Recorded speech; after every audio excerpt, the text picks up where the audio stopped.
Ah, foi. Aê, amém. Pronto, Agora foi. deixei. Então, vamos lá. Ô, garganta. O primeiro tempo, vocês vão ver comigo? No capítulo 1. É Elad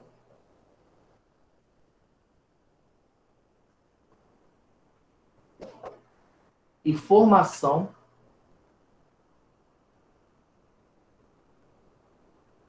das polis.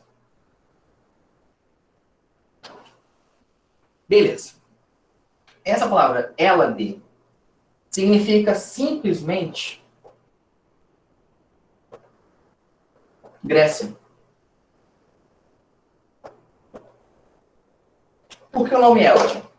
É o nome original. O nome do país Grécia, até hoje, em grego, é Elad. A palavra Grécia foi criada pelos romanos, não é dos gregos. Os gregos eles chamam a si mesmos de helenos. Então, são sinônimos. Mas sempre que você ver a palavra Elad, vamos estar falando da Grécia Antiga. Tudo bem? Beleza. Uhum. Tudo bem. Na verdade, a Grécia Antiga era Elada é a Grécia atual, Helênica e Democratia, enfim. Grécia atual também. Beleza. Então, falando sobre a Grécia em si. Tá?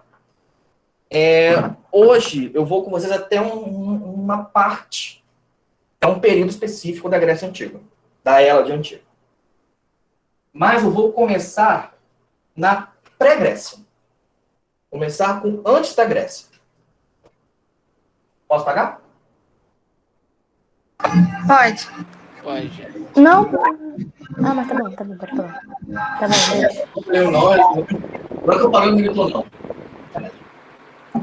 Ô, professor, eu posso copiar isso aí ou não? Recomendo. Pra copiar, necessita. Recomendo. Beleza?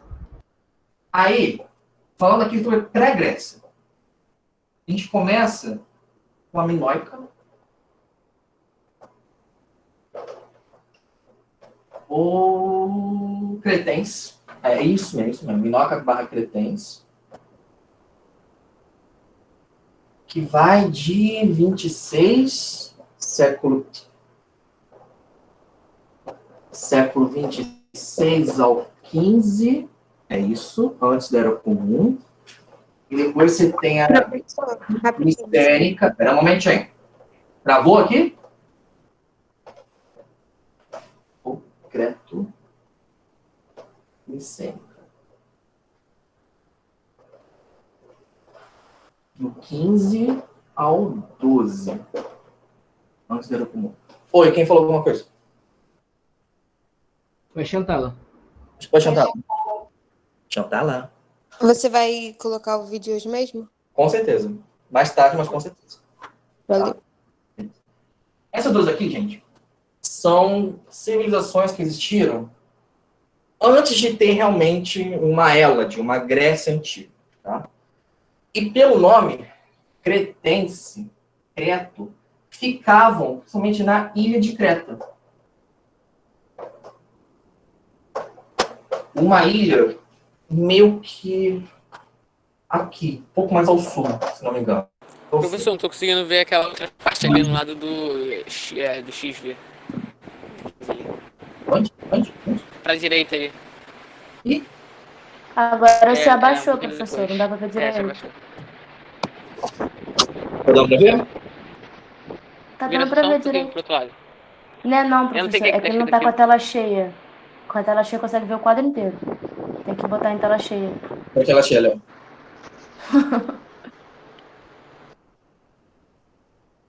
Tá zoneando minha aula, olha só, que absurdo. Não é isso não, porque eu não tô conseguindo ver que tá ali depois do 15. É isso aí, ó. Melhorou? Pô. Ah, tá bom. Melhorou? Beleza. Agora tá dando pra ver tranquilão. Tá, deixa assim. Então, essas civilizações existiram na ilha de Creta, principalmente. Elas são uma espécie de antepassados dos gregos. Então, você vê que começa lá no século 26 a.C., Antiquaria Comum, e vai até mais ou menos no século 12. É bem antes mesmo, bem antes. A gente não conhece muito sobre elas, naturalmente. Por quê? Porque elas tinham escrita, mas tiveram uma escrita que até hoje não deciframos. Não decifrar. Eles tinham, na verdade, duas escritas, que, como não deciframos até hoje, chamamos de linear A e linear. Caraca, Thiago, pelo amor de Deus. Linear B. Escritas que até hoje não foram decifradas. Mais antigo, então, como é que a gente estuda essas civilizações? Com base em arqueologia. A gente depende da arqueologia, da arquitetura, da arquitetura para conseguir estudá-las. O que a gente sabe, então, que eram povos bastante comerciantes,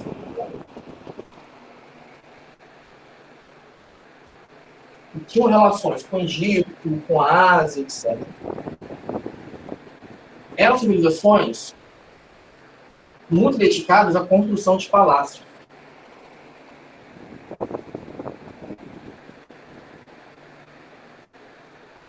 Qual o nome mesmo? Qual? Da civilização? Primeiro começa com a minoica, também chamada de cretense. Depois tem a micênica, também chamada de creto-micênica. Tá, então é minoica e micênica. Basicamente. Ou... Professor, E a que construía palácio aí? Hein?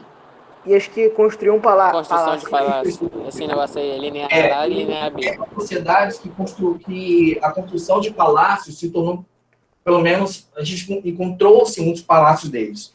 Principalmente da parte micênica. Então, são chamados, às vezes, de palacianos. Civilizações palacianas. Povos palacianos. Porque tinha muito palácio.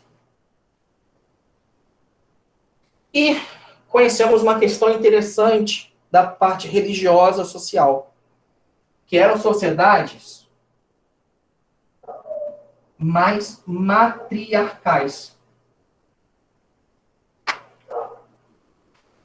Ou seja, nós estamos acostumados com sociedades mais patriarcais, em que a linhagem é contada a partir da parte paterna e que há um poderio maior para os homens e não para as mulheres. Aqui é mais o contrário.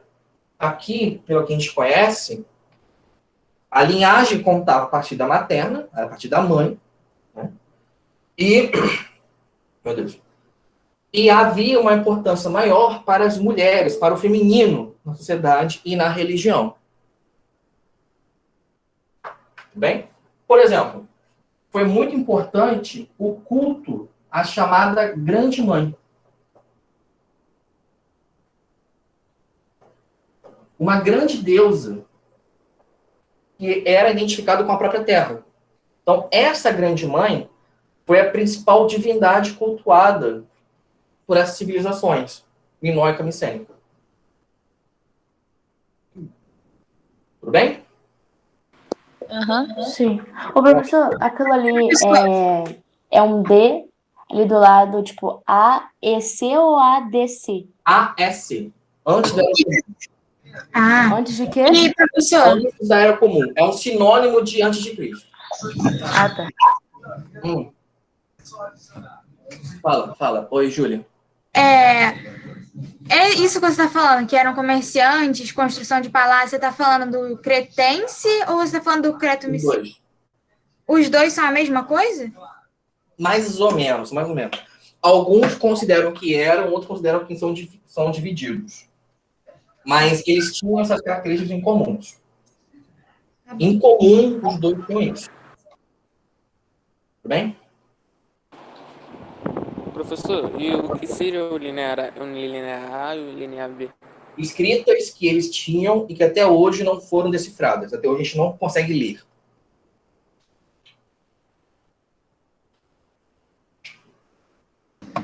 Professor, você pode repetir o que é aquele AEC? Antes da Era Comum. É um sinônimo de antes de Cristo.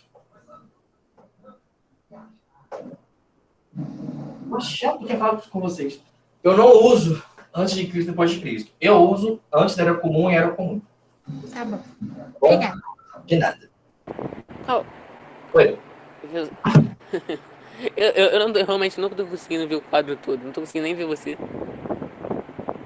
Oh, meu Deus. Vira o vai celular pra de lá. rotatória, Pelo amor de vira o Deus, celular de cara. lá E vira Eu realmente não tô o celular. Cara, eu já virei Vira na Isso é horizontal. vesgo, cara. Pelo amor de Deus, Léo. Fixa a tela Vai, dele. vai, Deixa vai. a Tá mãe. dando Deixa a tela até dele pra maior. ver o espelho do lado. Até o Depois quadro de tá um ano refletindo o nessa, espelho. Até o Verdade, espelho, verdade. mano, até eu tô vendo o espelho. Câmera Aham, o espelho tá refletindo. panorâmica. Meu Deus, tô tendo um espelho aqui. Tô me vendo, socorro. Tá dando pra ver todo mundo bonitinho? Sim. Sim. Show. Léo, qual é, Léo? Depois de um ano, cara. É trairagem, trairagem. Beleza. Alguma pergunta? Até aqui? Não. Show. Tranquilão, tranquilão. Show, show. Beleza. Durante essa época aqui, tivemos dois momentos em que grandes... Peraí, travou a garganta. Um momento. Melhorou, passou. Valeu. Tivemos dois momentos em que grandes frotas migratórias vieram da Ásia para essa região da Grécia. A primeira grande migração foi no século XX, antes da Era Comum. Povos que são chamados de indo-europeus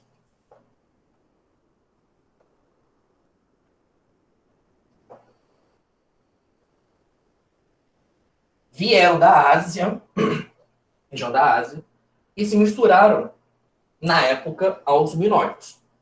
E, com o tempo, se deu uma diversificação na coisa, que gerou os micênicos.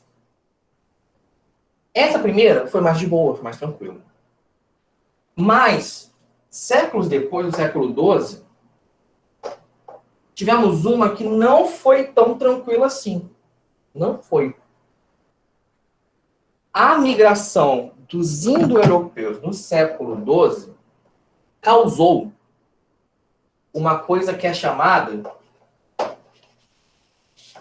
de primeira diáspora grega.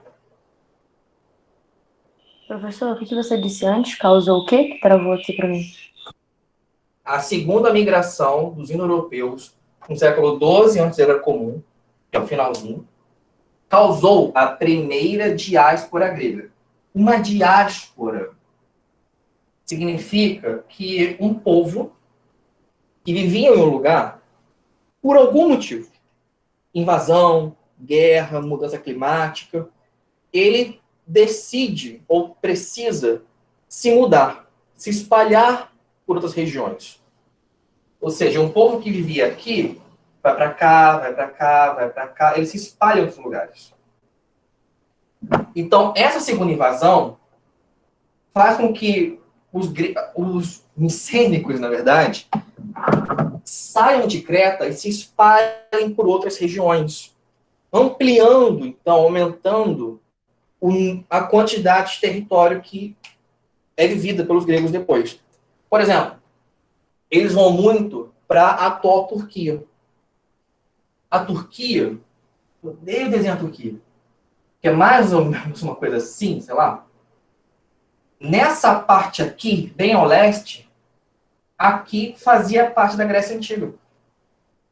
Essa diáspora grega fez com que muitos viessem para cá e aqui fundassem cidades gregas. Fundassem Mileto, fundassem Tebas. Pera, quem foi para aí foram os indo-europeus? Os europeus vêm para a Grécia, vêm para Creta, para Micênica, tá? Dá treta ali, porque veio muita gente, nem todos eram pacíficos, tudo mais. Isso faz com que as populações originárias se espalhem. Então, vem gente, espalhou gente. Não entendi. Os índios europeus foram pra onde? Mas quem é que foi pra esse canto ali? Os turqueses. Agora os Não gregos. foi? Ah, entendi. Tá? E foram para regiões como Grécia continental, que era pouco habitado, Turquia, atual Turquia, um pouquinho aí também, uma região mais que não vem em caso. Enfim. Ok? Ok. Ok. Alguma pergunta? Não. Oi? A primeira imigração foi tranquila. Isso. Isso, aí a primeira imigração foi aquele XX ali, né? Antes da Foi século XX, isso aqui é 20, tá? século XX. Mas aí embaixo foi no 12? A segunda foi no século XII. Mas se a primeira foi no 20 e a segunda foi no 12? Antes de Cristo, a gente está o tempo decrescente. Mas é porque os dois estão A e C. Antes da Era Comum, antes de Cristo. Ah, tá. Era decrescente antes de Cristo, Decrescente, por decrescente. isso. Isso, é decrescente. Tudo bem?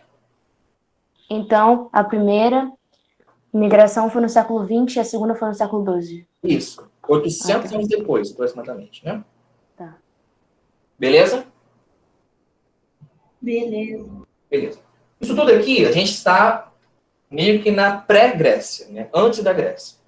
Antes da Hélade. Posso apagar? Pode. Pode.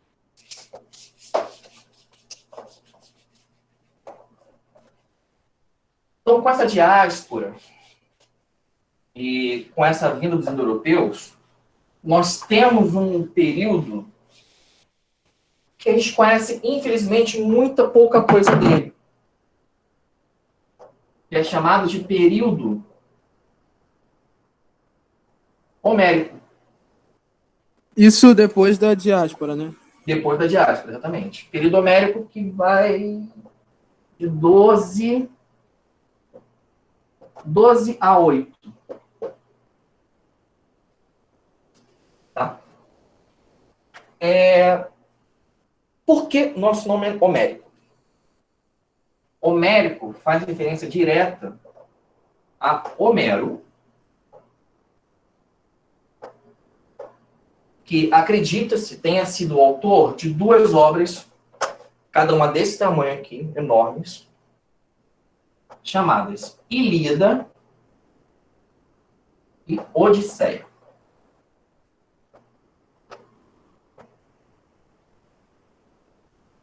Por que Homero dá um nome de todo um período?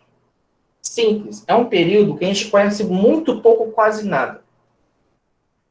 As únicas fontes de informação que temos para estudar essa época são Ilíada e Odisseia. São histórias realmente... É muito grande o negócio. E, apesar de terem uma história central, Homero aqui, ele dá informação até sobre como estava estrelado o céu. Então, tem gente que estuda astronomia antiga com base nelas. Fala de sociedade, fala de política, fala de religião. Mas o que é cada, na verdade? A Ilíada é a história da Guerra de Troia.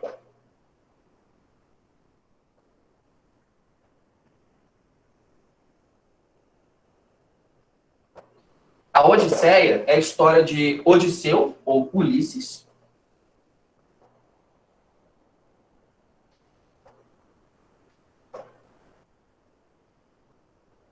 que combateu na Guerra de Troia e levou 10 anos para voltar para casa.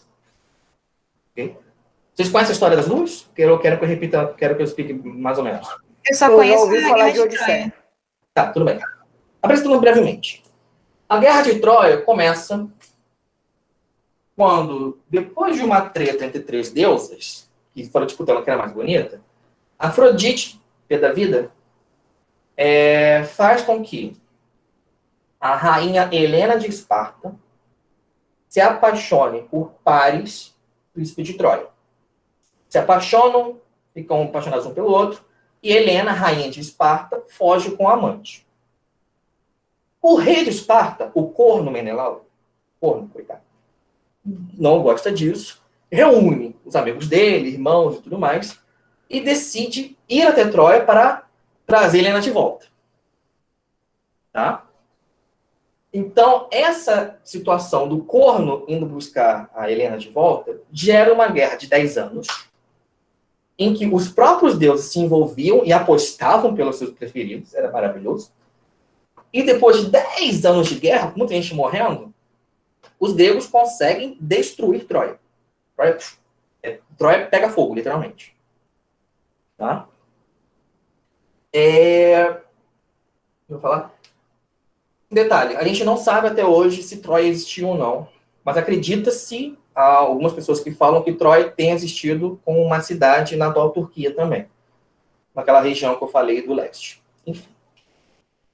Então, a Guerra de Troia começa com um corno. Beleza. Em Troia, um dos combatentes que foi até Troia se chamava Odisseu, em latim, Ulisses. Odisseu era o rei de Ítaca, uma cidade da Grécia. O cara já ficou 10 anos fora. E levou mais 20 anos para conseguir voltar para casa. De navio. Por que demorou tanto?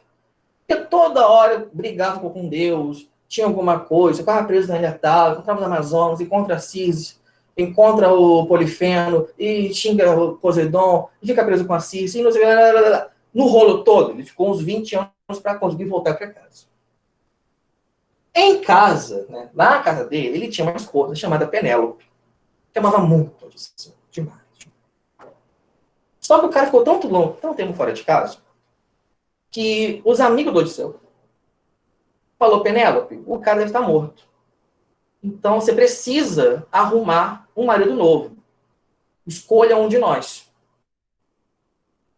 E a Penélope não queria escolher. Gente, que amigo é esse, meu Deus? Tudo talarico, tá?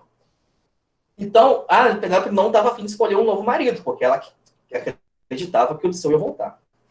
Então, o que a Penélope arrumou? A Penélope foi inteligente. Durante o dia, ficava os talaricos lá no palácio do Odisseu, festejando, enfim, dando a vida deles.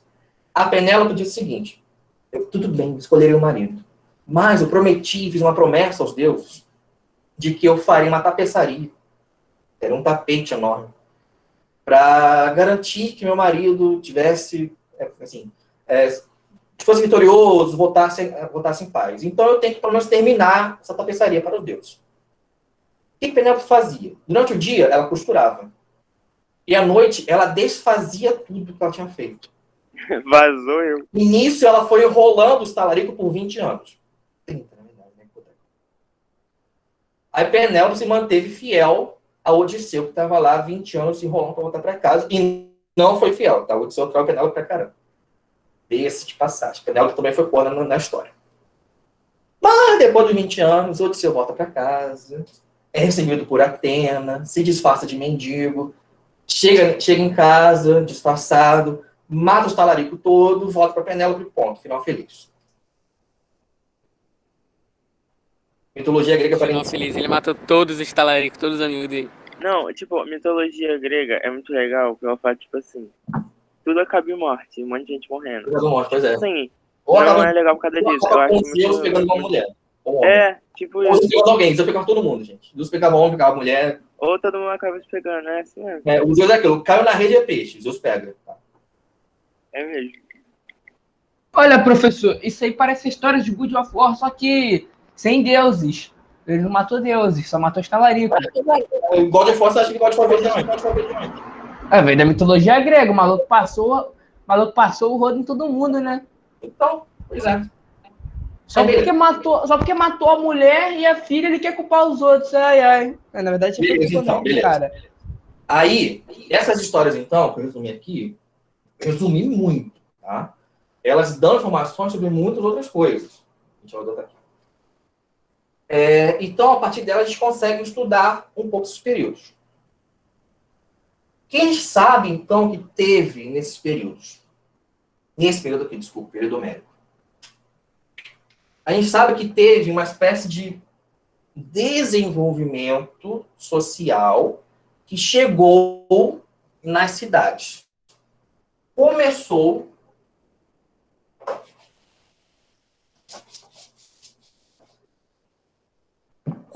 primeiro por clãs. Também se chamam genoi. Singular genos. Cada clã era organizado genoi. Cada clã se organizava por questão de sangue, tá? Então, o clã se organizava por laços de sangue. E o chefe do clã era chamado de basileus.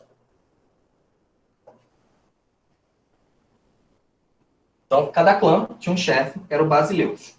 Basileus, depois, vai se tornar a palavra grega para imperador ou rei. Bem?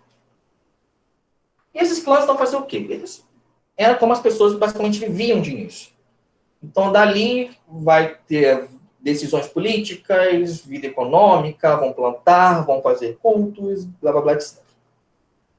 Os clãs começam a crescer e dão origem às frátrias. E já começam a ser alianças entre clãs que começaram a viver juntos. Nisso, com bastante tempo. E das frátrias, depois, nós chegamos às polis, as cidades-estado.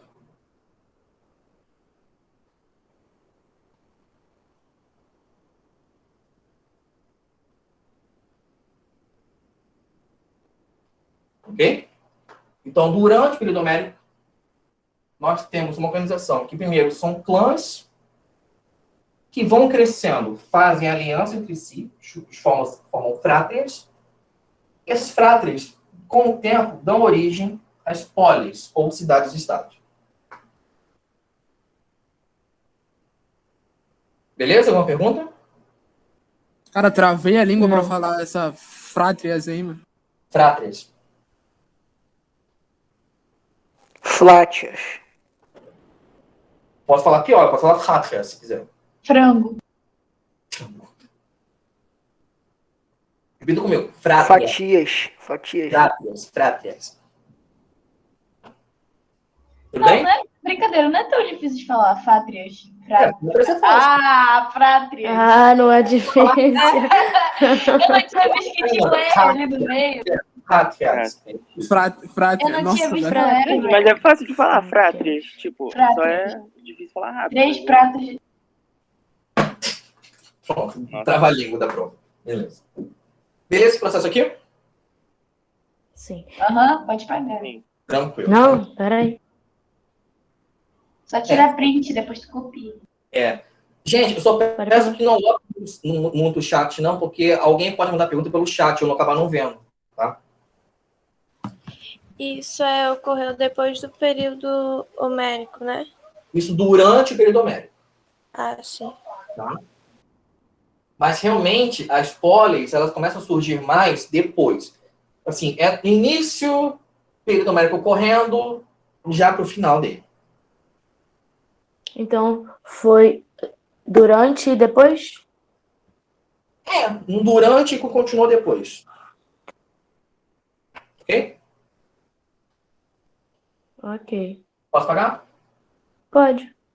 Beleza. Aham. Professor, eu e a Juliana nos demos bem que a sua aula agora vai ser só 1 hora. 1h20. É. Eu já tá com mais informação para vocês, se vocês ficarem em pontos. Aí depois do período homérico, teremos o período arcaico.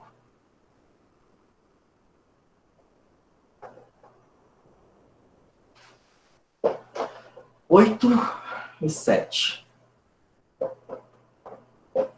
Faustão?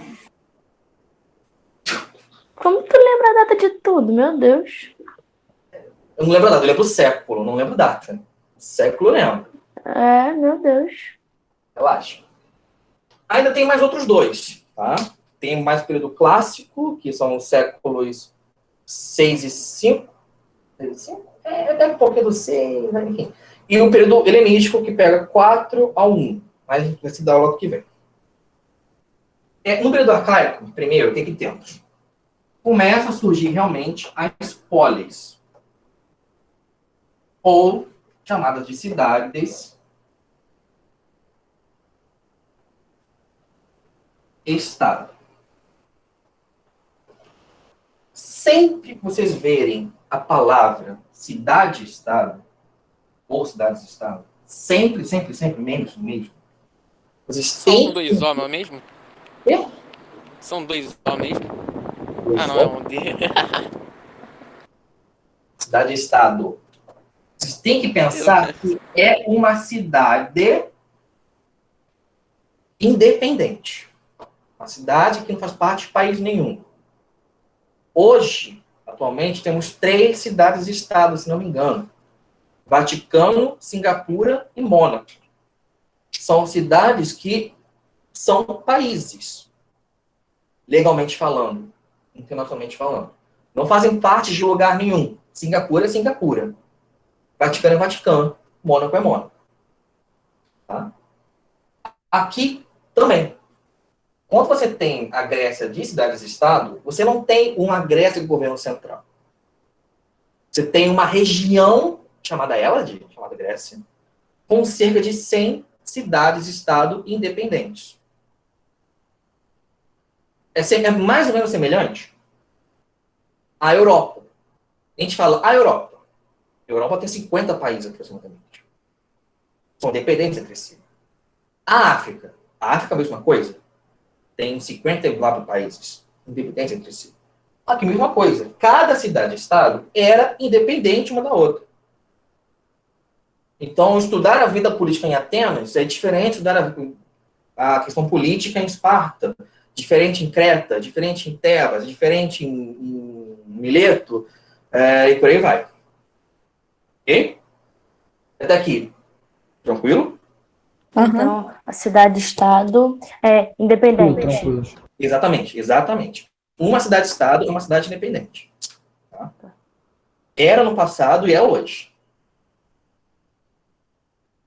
Mas, apesar dessa independência, o que unia todas as cidades-estado era cultura, idioma e religião.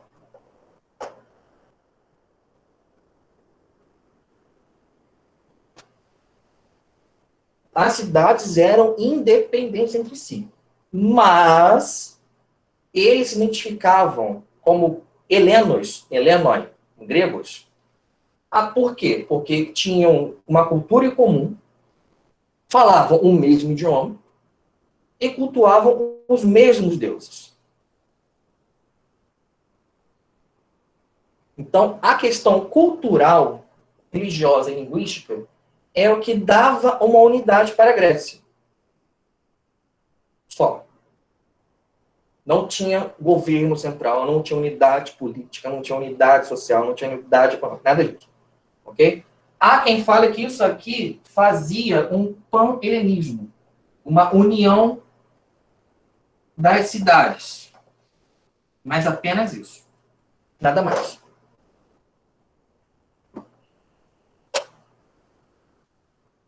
Tá claro isso? Aham. Mais claro que isso é impossível. Alguma pergunta? Posso seguir? Não, Pode pode. continuar por mim. Pode. Tá, tranquilo. Então, beleza. Isso é uma coisa muito importante a gente entender. Tá? Isso eu posso até botar com pegadinha na prova. Qual era a capital da Grécia Antiga? Não existia a capital da Grécia Antiga. Boa ideia, pegadinha na prova. Uhum. As polis, então... detalhe, tá, gente? Polis é no plural. Singular é polis. Só para vocês notarem. Elas surgem... Hoje tá bom, hein? elas surgem já durante o período homérico, mas se consolidam no período arcaico. E no período arcaico, também há um segundo fenômeno, que os gregos se espalham de novo. Eu tinha falado antes da primeira diáspora grega. Se teve a primeira, teve a segunda diáspora grega.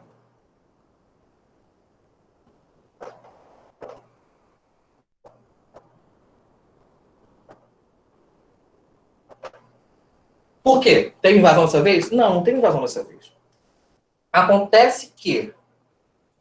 São 11h25, tá? Acontece que as cidades estavam crescendo bastante, a população estava aumentando. Só que a Grécia, até hoje, a região da Grécia, ela não tem um solo bom para plantio. O solo, o terreno, é muito montanhoso, acidentado e pobre mesmo, é pobre. Não são muitas as plantas e alimentos que conseguem serem cultivadas e crescer. Então não estava dando a situação. Isso gerou problemas sociais e econômicos. E os gregos decidiram, então, tentar se espalhar de novo. Agora foi uma coisa mais por buscar terreno para plantar, para fazer agricultura. Isso fez com que mais algumas regiões tivessem cidades gregas, tivessem polis. Principalmente, a principal dessas foi o sul da Itália. No sul da atual Itália, foi uma região de colonização grega. Essa segunda diáspora grega foi colonização.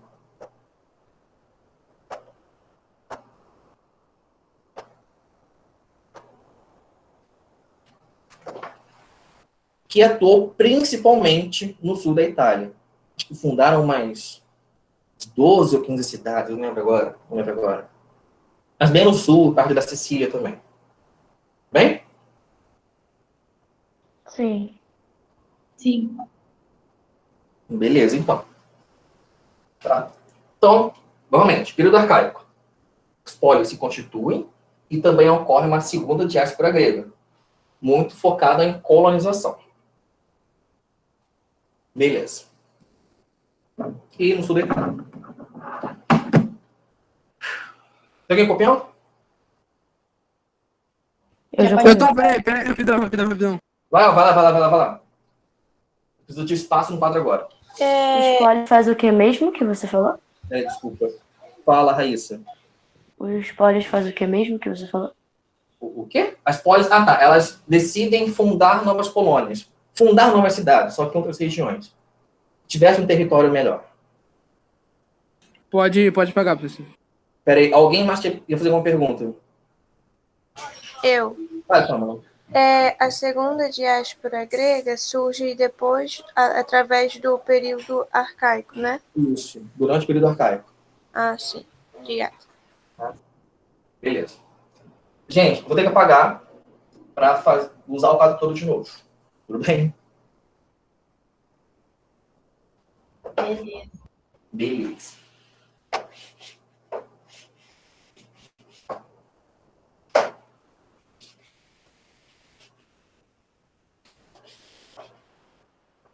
Bom, a Grécia Antiga, a Hélade Antiga, teve mais ou menos umas 100 cidades-estado independentes. Mais ou menos. A gente costuma dar ênfase a duas. Esparta e Atenas. Por que essas duas? Porque acabaram sendo duas das mais poderosas, mais influentes, e porque o pessoal gostou de estudar essas duas, na verdade. Tá? Outras são estudadas, outras são importantes, mas a gente não vai ter tempo de entrar nelas. Então, vendo aqui, basicamente, cada uma. Esparta era um pouquinho mais, ou melhor, Esparta teve menos problemas que Atenas. Em Esparta ficava numa região ao sul, chamada de Peloponeso. Esqueci o nome disso em geografia. Uma península. Uma península ao sul, chamada de Peloponeso. Ficava ela lá e mais algumas cidades. Atenas era a região da Ática, um pouco mais ao norte. Em Esparta, se consolidou uma cultura de extremo militarismo.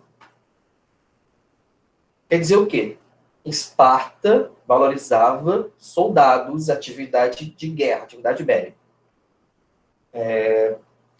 Isso, assim, profundamente. Não valorizava só você ir para a guerra, mas também você ter um bom preparo físico do soldado. Tanto homens quanto mulheres. Mulheres em Esparta também eram incentivadas a buscarem um bom preparo físico para serem boas mães, cuidarem do lar e também atuarem na sociedade. Em Esparta, as mulheres tinham uma voz política considerável. Tá? Professor, Fala. o que foi Ática? Região. Região que fica Atenas. Região geográfica. Tá bom, obrigada. Região geográfica aqui. Esse treinamento, na verdade, começava bem cedo para os meninos. Os garotos, aos 7 anos de idade, eles eram retirados de sua família e eram obrigados a passar por um treinamento militar, que envolvia até mesmo sobrevivência na selva. 7, 10 anos de idade. Aí, com 12, estava matando urso, matando lobo, enfim, um monte de coisa. Se nascesse uma criança com alguma deformidade, tivesse algum tipo de deficiência, essa criança era sacrificada em Esparta. Era jogado no limbo. Era morta também. Jogava da montanha. Pois é. Por quê? Porque eles procuravam realmente pessoas com perfeição física que pudessem se tornar bons soldados. Atenas já é diferente. Atenas vai valorizar muito as artes, o comércio e depois filosofia.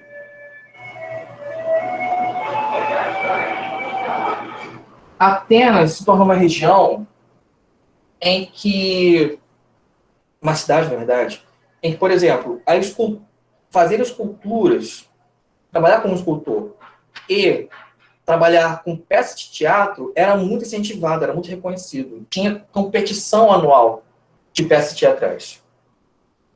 E o comércio em Atenas era muito desenvolvido. Atenas, até hoje, tem uma boa abertura para o mar. Então, tem um porto muito importante, muito influente em Atenas. Então, é uma cidade muito ligada ao comércio. Esparta, não. Esparta não era mais militarista. Tinha uma coisa de produção de agricultura e exploração de cidades próximas que foram derrotadas na guerra. Tá?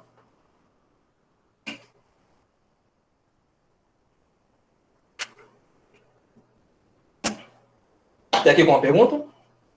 Professor, você pode repetir esse final que você falou? Sem perguntas, professor. O final de que Atenas era mais ligada ao comércio e Esparta mais ligada a militarismo? Com domínio de cidades próximas? Então. Beleza. Então é isso. Esparta vai fazer muito essa questão de dominar cidades próximas. Até mesmo para obrigar pessoas de cidades próximas a se tornarem servos de Esparta. Em Esparta, a sociedade era dividida assim. Você tinha no topo os espartanos, que eram plenos cidadãos espartanos, plenos cidadãos esparciatas, que podiam participar da vida política e não precisavam trabalhar. Vocês tinham os periecos,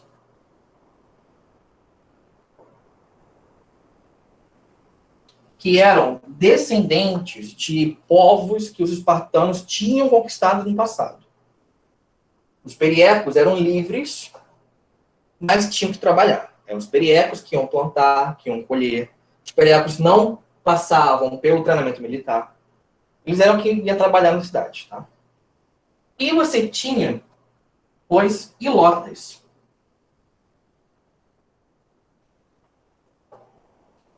Zilotas eram principalmente pessoas dessas cidades em torno, que os espartanos mantinham um controle direto, e as pessoas se tornavam servas oficiais do Estado espartano. Então, eles eram servos da cidade. Não eram nem livres, eram servos da cidade, eram propriedade da cidade. Ok? Então, temos Sim. os que mandam, os que trabalham, e os que existem. Os que só existem. Os que só existem. Eu Pois sou é. o que existe, com certeza. Também eles trabalhavam pra caramba, eles tinham que trabalhar, mas assim, eles, é isso. Os aqui eram trabalhadores livres, podiam ter sua própria vida e tudo mais, esses aqui, né, é isso, né, a vida é essa. E em Esparta, era interessante, você tinha 2 reis. Você tinha uma diarquia.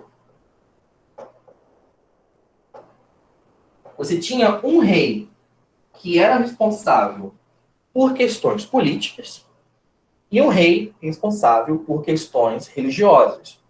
Organizar cultos, organizar festivais, etc, etc, etc. Tá?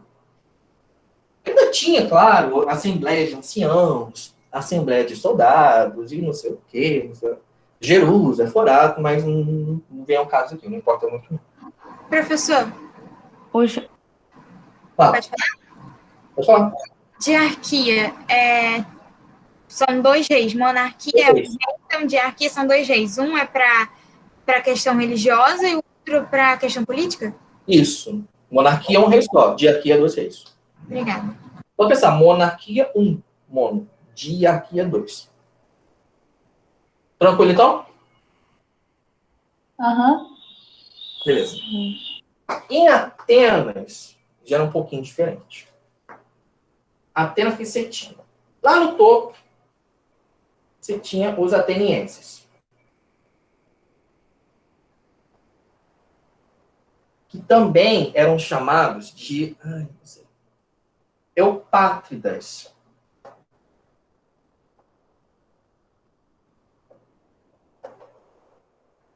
Ou bem-nascidos. Ou seja, nobre. Nobre nojento. Burguês safado. Bem-nascidos. Nobres. Que vai mandar principalmente. Abaixo dos nobres, você tem a galera mais comum. Chamados georgóis. Geoides. Georgóis. É isso mesmo, georgóis. Eram cidadãos atenienses, quer dizer, eram atenienses, que não eram nobres e que trabalhavam. Eram quem tinha que trabalhar. Tá? Abaixo, você tinha uma galera chamada metecos, que eram estrangeiros, pessoas de fora de Atenas. E, por último, você tinha os escravos.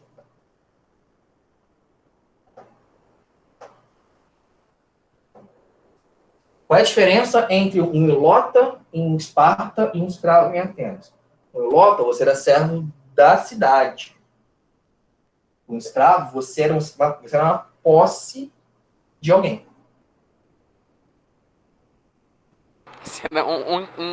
Você é escravizado, né? Assim, no meio dos dois ele é bom. Nossa, aquele é melhor. É. Mas a diferença não é essa. Eu nem sei qual é pior, ser escravizado por uma cidade ou por uma pessoa. Eu também, os dois são muito bons. Eu sei. Os dois são muito bons. Professor, Fala. os metecos eram o quê? Eles eram... Estrangeiros. Ah, sim. Tá? Como Atenas era uma cidade fazia muito comércio, era comum você ter estrangeiros em Atenas. Era muito comum.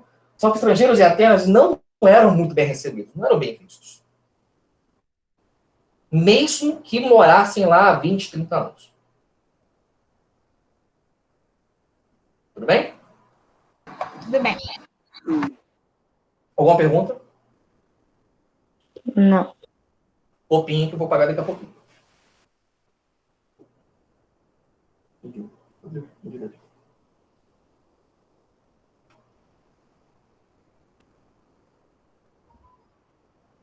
Posso pagar?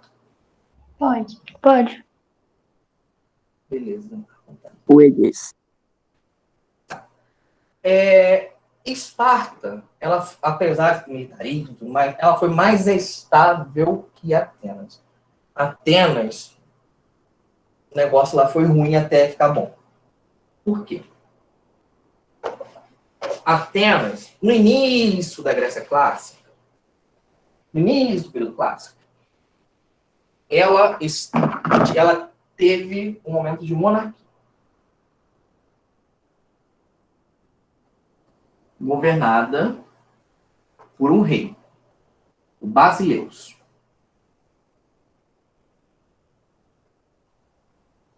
Saudade de fazer isso aqui.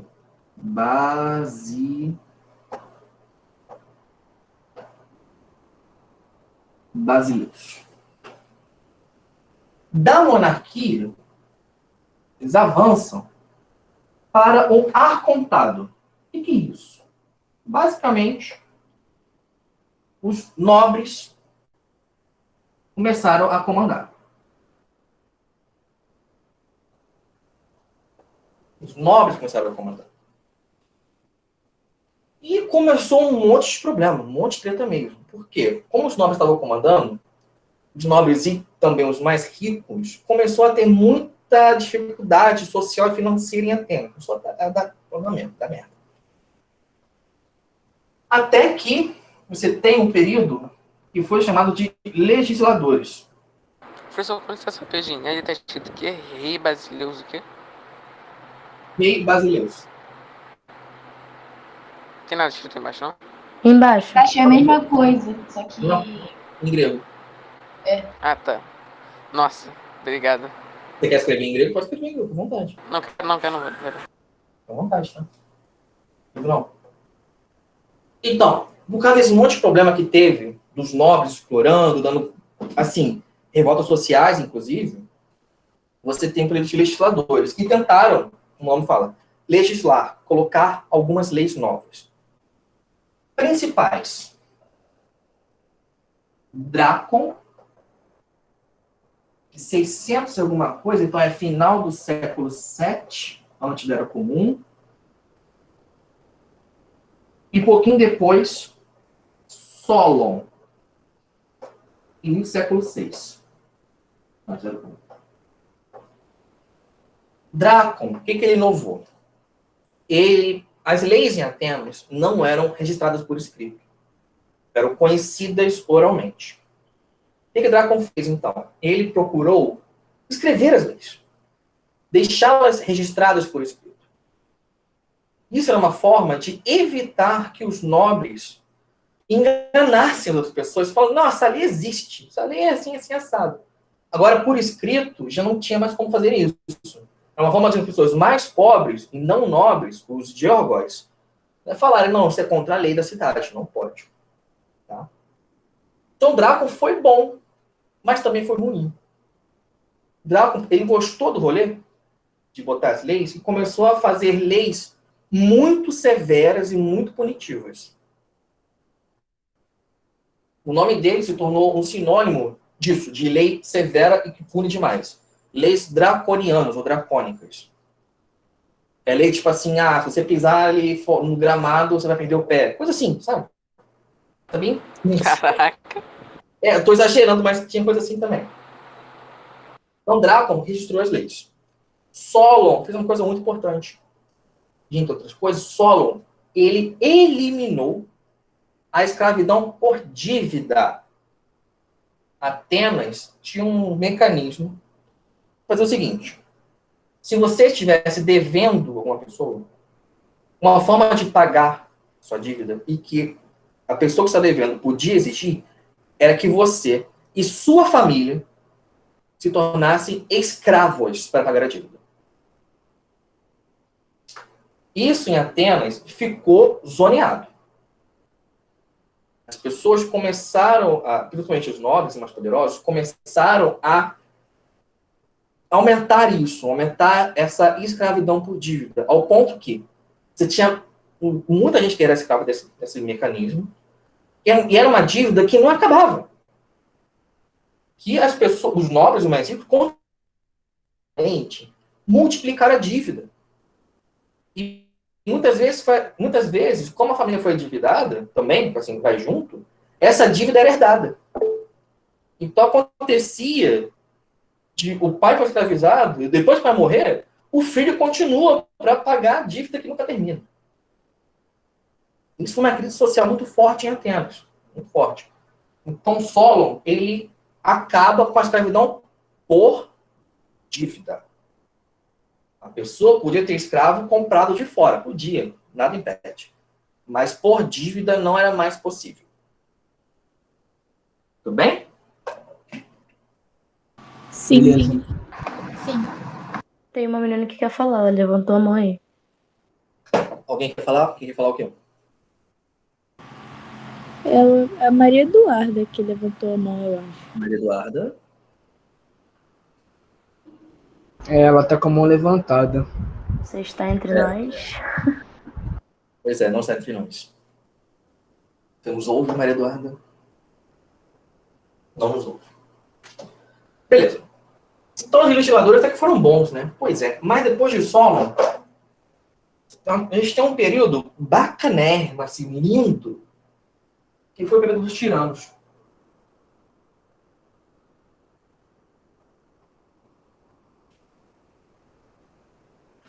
Não era nenhuma gente fofa. Não era ninguém lindo e bonito. Eram realmente tiranos. Tiveram alguns líderes que, herdando desses legisladores que tiveram bastante poder para tentar consertar a cidade, foram pessoas que procuraram se aproveitar do poder em Atenas e acumular poder para si. O período dos tiranos, que dura uns 80 anos. Se tem casos de gente que morreu por causa de revolta popular, outro morreu por traição entre os nobres, um monte de coisa. Então é uma coisa bem complicada. Aí, um ser humano abençoado, chamado Clístenes. Voltei pra cá, tá? Ó, vem pra cá. Chamado Clístenes, um ser humano abençoado. No finalzinho do século VI.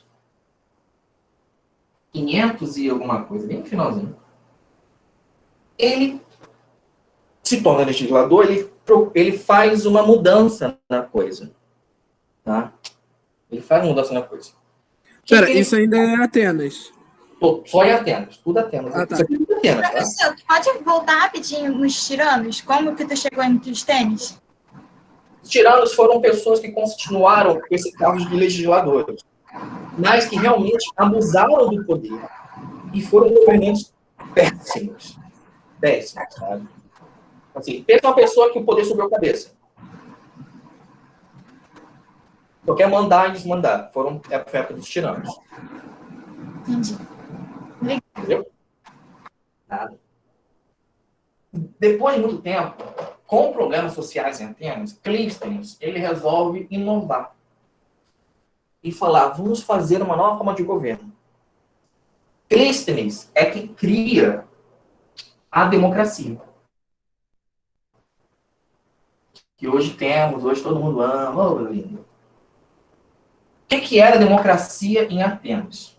Os cidadãos atenienses se reuniam em uma assembleia chamada Eclésia,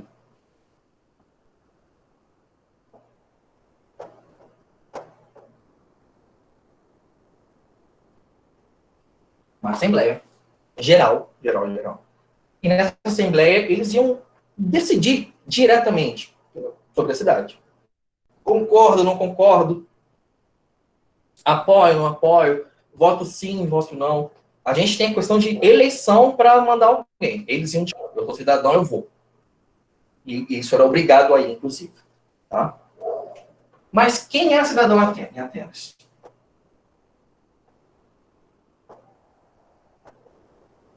Homem, livre,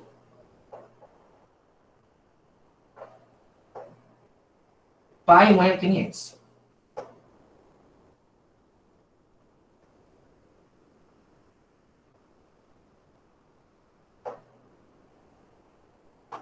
Homem, maior de idade, claro. Livre, pai, mãe, tenientes. Então, mulheres não podiam.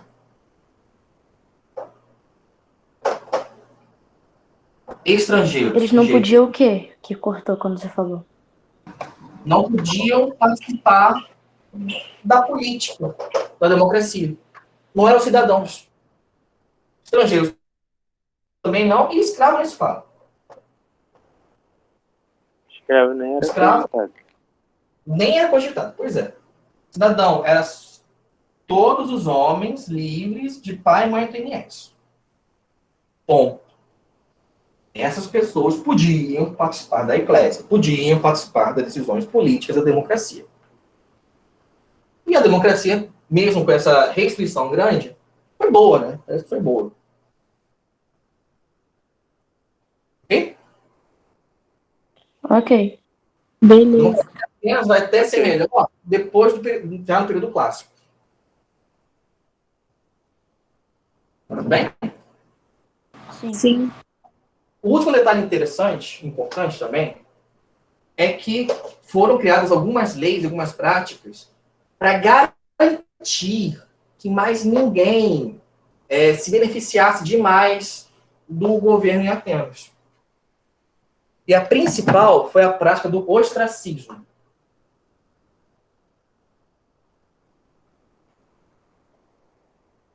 O que era isso?